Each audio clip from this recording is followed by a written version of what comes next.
कैसे हो विद्यार्थी मित्रों, मजा में हो? आज हम कक्षा 7 हिंदी में पाठ 3 सच्चा हीरा। सच्चा हीरा, यहाँ पर हमें हीरा किसे बोलते हैं? यहाँ हीरे की बात नहीं है, लेकिन जो बहुत ही अच्छा आदमी होता है, जो उसका काम कार्य से, उसका जो रहने करने से, उसके बर्ताव से वो अच्छा व्यक्ति, अच्छा आदमी बन सकता है। तो यहाँ पर सच्चा हीरा यानी नर रत्न यानी बहुत ही अच्छा आदमी के बारे में हम यहाँ लिखेंगे। प्रस्तुत कहानी में व्यक्ति के ज्ञान के साथ साथ उसे कर्म को भी महत्व दिया गया है। अच्छा ज्ञान अच्छी बात है, लेकिन वो साधारण में नहीं है तो निरर्थक है।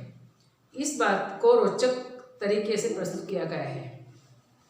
कुछ लोगों के पास ज्ञान की कमी नहीं होती। कितने लोग होते हैं उसके पास बहुत सारा ज्ञान होता है, उसकी ज्ञान की कमी नहीं होती, परंतु किसी का दुख या पीड़ा करने में भी रुचि नहीं लेते।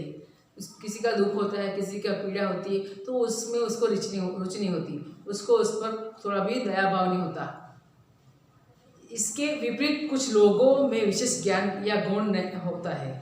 कितने लोग ऐसे हैं कि विपरीत कुछ लोगों में विशेष ज्ञान या गुण नहीं होता, पर वे कर्मवीर होते हैं। कितने ऐसे भी लोग होते हैं, कर्म से वीर होते हैं, जो अच्छे काम करते हैं, अच्छे कार्य से वो कर्मवीर बनते हैं। उनमें ऊंचे दर्जे का सेवा भाव वाले कर्मवीर सच्चे हीरे हैं। जो ऊंचे भाव रखते हैं, ऊंचे कार्य करते हैं, वो आगे चलकर सेवा भाव करने वाले कर्मवीर वो ही सच्चे हीरे होते हैं। सच्चा हीरा उसी व्यक्ति को कहा जा सकता है जो अपने ज्ञान और गुण को आचरण में लाता है। सच्चा व्यक्ति किसे कहते हैं? जो सच्चा होता है, सच्चा जो अपना जो गुण होता है, अपना जो ज्ञान होता है, वो अपने आचरण में लेता है। वो अपने हाव भाव से, अपने जो कार्य से जो करता है, वैसे हम क्या बोलेंगे? सच्चा हीरा। तो हम अभी जो सच्चा हीरा है वो पाठ को देखते हैं। सूर्य अस्त हो रहा था, पक्षी चहचहाते हुए अपने अपने निड़ की ओर जा रहे थे। यहाँ पर बताया कि चहचहाते यानी पक्षियों का बोलना, चहकना, उसे वो क्या कहते हैं? चहचहाते।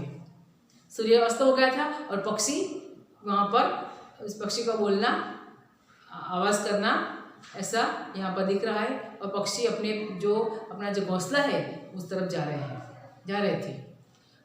गांव की कुछ स्त्रियां पानी लेने के लिए घड़े लेकर कुएं की ओर चल पड़ी।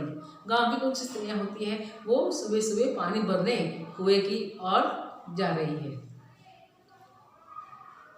पानी भरकर कुछ स्त्रियां तो अपने घरों को लौट गई, परंतु उनमें से 4 कुएं की पक्की जगह पर बैठकर आपस में इधर उधर की बातें करने लगी। कितनी जो पानी भरने गई थी स्त्रियां, उसमें से कुछ स्त्रियां हैं वो पानी भर के अपने घर चली गई। लेकिन इसमें 4 जो स्त्रियां हैं वो कुएं की जगत यानी कुएं का जो चबूतरा होता है, उसी जगत को कुएं का चबूतरा बोलते हैं। तो कुएं की जगत पर बैठकर इधर उधर की बातें करने लगी। बातचीत करते करते बात बेटों पर जा पहुंची। तो चारों स्त्रियां होती हैं, वो अंदर बातें करती हैं, आपस में बातें करती होती है। और उसने बातें करते करते वो बातें उनके बेटे पर बात जा पहुंची। उनमें से एक की उम्र सबसे बड़ी लग रही थी। वो 4 स्त्रियों में एक स्त्री होती है, उसकी उम्र सबसे ज़्यादा थी। वो कहने लगी, भगवान सबको मेरे जैसा बेटा दे। वो स्त्री क्या कहती है कि भगवान सबको मेरे जैसा बेटा दे। मेरा बेटा लाखों में एक है। मेरा बेटा इतने सारे सबके बेटे होते हैं, बच्चे होते हैं, इसमें से सब में बहुत ही उत्तम है, ऐसा वो कहती है। उसका कंठ बहुत मधुर है। कंठ यानी उसका गला, उसकी आवाज़ बहुत ही मीठी है, बहुत मधुर है। वह बहुत अच्छा लगता है, वो देखने में और अपने से कार्य से बहुत अच्छा लगता है। उसके गीत को सुनकर कोयल और मैना भी चुप हो जाती है। तो कहती है कि मेरा जो बेटा जो गाता है तो कोयल और मैना भी चुप हो जाती, इतना अच्छा उसका गला है, उसका इतना अच्छा कंठ से वो गाना गाता है। लोग बड़े चाव से उसका गीत सुनते हैं। लोग बड़ी बड़े प्यार से बहुत बहुत मग्न से लगन से उसका गीत सुनते हैं, इतना अच्छा उसका आवाज़ है। उसकी बात सुनकर दूसरी स्त्री का मन हुआ कि वह भी अपने बेटे की प्रशंसा करे। अभी क्या हुआ कि उसकी जो स्त्री है पहली, उसकी बात सुनकर दूसरी स्त्री होती है, उसको भी लगा कि मेरा बेटा भी अच्छा है, मैं भी मेरे बेटे की बात कुछ प्रशंसा करूँ, प्रशंसा यानी तारीफ करूँ। तो वो भी अपने बेटे की तारीफ करने के लिए क्या बोलती है, उसने पहली स्त्री से कहा, दूसरी स्त्री है वो पहली स्त्री से कहती है, मेरे बेटे की बराबरी कोई नहीं कर सकता। बराबरी यानी तुलना, समता, समानता। वो दूसरी स्त्री से वो पहली स्त्री से कहती है कि मेरा बेटा है, उसकी बराबरी, उसकी तुलना, समानता कोई नहीं कर सकता, ऐसा है मेरा बेटा। तो बहुत ही शक्तिशाली है, शक्तिशाली यानी बलवान। मेरा बेटा बहुत ही बलवान है, बहुत शक्तिवान है और बहादुर है, शक्तिशाली और बहादुर है। वह बड़े बड़े बहादुर को पछाड़ देता है। जैसा तैसा नहीं है, वो मेरा बेटा बहुत ही बहादुर है और वो बड़े बहादुर होते हैं, ताकतवर होते हैं, उनको भी वो पछाड़ देता है। उसको पछाड़ देना यानी हराना। बड़े बड़े बहादुर को भी वो हरा कर उसको हरा देता है, उसको फेंक देता है। वह आधुनिक युग का भीम है। आधुनिक यानी अर्वाचीन, नवीन। वो मेरा बेटा है, वो नवीन युग का भीम है, अर्वाचीन युग का भीम है। यह सब सुनकर तीसरी औरत भला कैसे चुप रहती। ये सब सुना, वो तीसरी जो औरत होती है वो कैसे चुप रह सकती है। उसको भी लगा कि मेरे बेटे की बात मैं करूँ, मेरा बेटा भी बहुत ही शक्तिशाली है, वो भी बहुत सबसे आगे है, तो मैं भी अपने बेटे की प्रशंसा करूँ। वह बोल उठी, तीसरी स्त्री होती है, तीसरी स्त्री वो कहती है, वह बोल उठी, मेरा बेटा साक्षात बृहस्पति का अवतार है। तीसरी स्त्री क्या कहती है कि मेरा बेटा तो बृहस्पति का अवतार है। बृहस्पति यानी देवों के गुरु हैं, उसको बृहस्पति कहते हैं। और साक्षात यानी, साक्षात का मतलब क्या होता है, प्रत्यक्ष। तो यहाँ पर कहा है कि मेरा बेटा है प्रत्यक्ष, देवों का जो गुरु होते हैं, देवों के गुरु ऐसे इतना वो उनका अवतार जैसे कैसा होता है, ऐसा है मेरा बेटा, यानी साक्षात देवों का गुरु है। इस तरह से वो मेरा बेटा है। वह जो कुछ पढ़ता है एकदम याद कर लेता है, जो पढ़ता है सब उसको याद आता है, सब भी वो याद कर लेता है, ऐसा मेरा बेटा है। ऐसा लगता है कि मानो उसके कंठ में सरस्वती का निवास हो।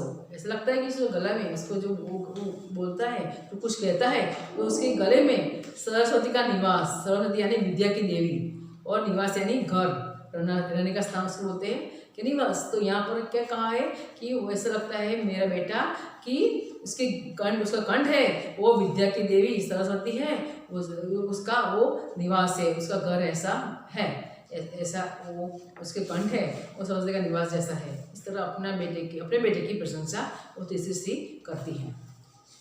तीनों औरतों की बातें सुनकर चौथी स्त्री चुपचाप बैठ रही है। तीनों औरतें बातें कर रही है, लेकिन ये सब बातें चौथी स्त्री सुन रही है, कुछ कहती नहीं है, वो सुन रही, सब तीनों की बात शांति से बैठे बैठे सुन रही है।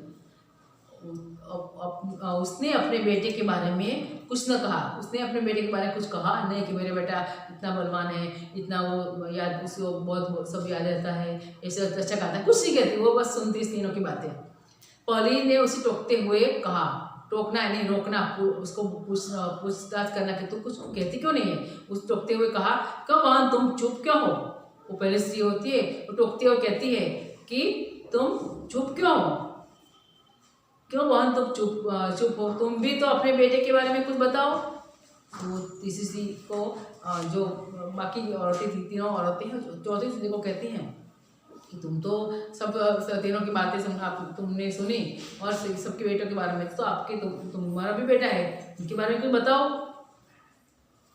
तो क्या हुआ, चौथी स्त्री ने बड़े ही सहज भाव से कहा, सहज यानी सरल, बहुत नम्रता से कहा, मैं अपने बेटे की क्या प्रशंसा करूं। मेरा बेटा है, उसकी मैं प्रशंसा क्या करूं, उसकी मैं वखाण क्या करूं। वह न तो गंधर्व से गायक है, गंधर्व यानी देवलोक के गायक जो थे उस गंधर्व बोलते हैं, तो क्या वो देवलोक सा गायक है, न तो गंधर्व सा गायक है, न भीम सा बलवान, और न ही बृहस्पति सा बुद्धिमान। वो गायक नहीं है, वो बलवान भी नहीं है, वो बुद्धिमान नहीं है, मैं कैसे मेरे बेटे की प्रशंसा करूँ। अभी बाकी के वीडियो है, बाकी का वो उसमें हम देखेंगे। Thank you.